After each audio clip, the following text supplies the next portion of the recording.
কানাডার নাগরিক হয়েও বাংলাদেশে যত সব অপকর্মের সঙ্গে জড়িত পুতুল। ক্ষমতাচ্যুত প্রধানমন্ত্রী শেখ হাসিনার মেয়ে সাইমা ওয়াজেদ পুতুলের বিরুদ্ধে নানা অনিয়ম ও দুর্নীতির প্রমাণ পেয়েছে দুর্নীতি দমন কমিশন। প্রাথমিক তদন্ত তার বিরুদ্ধে অনিয়মের মাধ্যমে বিশ্ব স্বাস্থ্য সংস্থার WHO দক্ষিণ পূর্ব এশিয়ার বিষয়ক আঞ্চলিক পরিচালকদের পদ পাওয়ার প্রমাণও পেয়েছে সাংবিধানিক সংস্থাটি।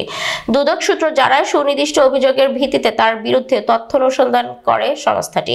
তদন্তকালে দুদক জানতে পারে সাইমাকে বিশ্ব স্বাস্থ্য সংস্থায় পদায়নের জন্য রাষ্ট্রীয় সম্পদের অপব্যবহার এবং নিয়ম বহির্ভূত কার্যকলাপের আশ্রয় নেওয়া হয়েছিল।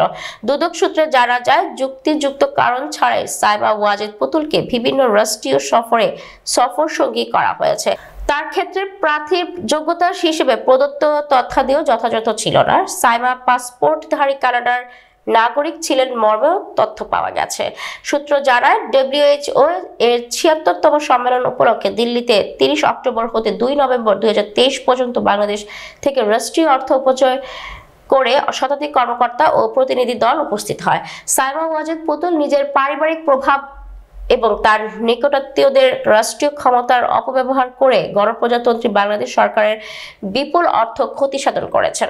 দুর্নীতি দমন কমিশন কর্তৃক প্রাপ্ত ভিন্ন একটি অভিযোগের উপর অনুসন্ধানকালে জানা যায়, সাইমা ওয়াজেদের দুর্নীতির আশ্রয় নিয়ে এবং তার পারিবারিক রাজনৈতিক প্রভাবের অপব্যবহারের মাধ্যমে বেআইনিভাবে ঢাকার পূর্বাঞ্চল নতুন শহর আবাসিক প্রকল্প এর ডিপ্লোম্যাটিক জোনে ১০ কাঠা প্লট করায়ত্ত করেন।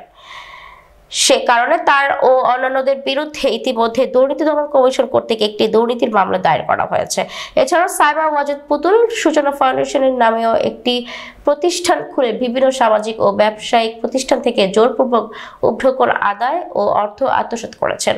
স্বাস্থ্য ও পরিবার কল্যাণ মন্ত্রণালয়ের স্বাস্থ্য বিভাগের আওতায় অটিস্টিক সেলকে ব্যবহার করে ভুয়া প্রকল্প দেখিয়ে সাইমা ওয়াজেদ পুতুল ও রাষ্ট্রের বিপুল অর্থ আত্মসাৎ করে নিজে লাভবান হয়েছেন।